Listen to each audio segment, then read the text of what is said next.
शीला दीक्षित जी और डॉक्टर मनमोहन सिंह साहब को क्या क्या नहीं कहते थे आम आदमी पार्टी वाले।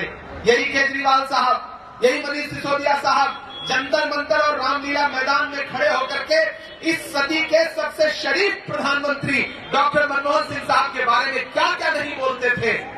उन्हें भ्रष्टाचारी कहते थे, लेकिन तिमारपुर वालों, कुदरत की लाठी में आवाज नहीं होती है।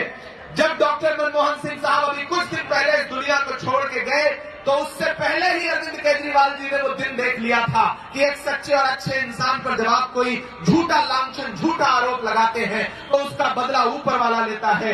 जो अरविंद केजरीवाल डॉक्टर मनमोहन सिंह साहब को भ्रष्टाचारी कहते थे, शीला जी को भला बुरा कहते थे, प्रकृति ने डॉक्टर मनमोहन सिंह साहब की जिंदगी में दिखा दिया कि वही अरविंद केजरीवाल और मनीष सिसोदिया साहब भ्रष्टाचार के आरोप में जेल काट करके वापस लौटे। यह कुदरत का इंसाफ है जो प्रकृति ने उनके साथ किया है। वो जो वहां बैठे हैं, जो दिल्ली की गद्दी संभाल रहे हैं पूरे देश की, उन्होंने चाय बेची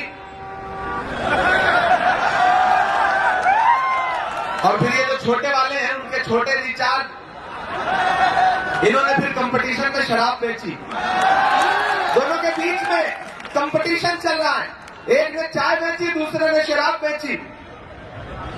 याद है 2014-15 में एक छोटी सी वैगनआर मफलर लपेट के खांसते हुए आते थे कि नहीं आते थे?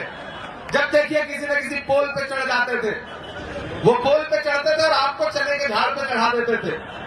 मेरा मानना है कि नरेंद्र मोदी जी जुमला देने में अगर 100% है तो अरविंद केजरीवाल जी 300% है। बड़े बड़े जुमलेबाज इन दोनों के सामने टिक नहीं सकते। खुद की खांसी ठीक कर ली, पूरी दिल्ली खांसने लगी। हुआ है कि नहीं हुआ है? खुद का मफलर उतर गया। अब प्रदूषण इतना ज्यादा है, भारतीय जनता पार्टी ने दिल्ली के माहौल को नफरत से जहरीला किया और आम आदमी पार्टी ने दिल्ली की हवा को प्रदूषण से जहरीला किया। ये दोनों गुनहगार हैं दिल्ली के।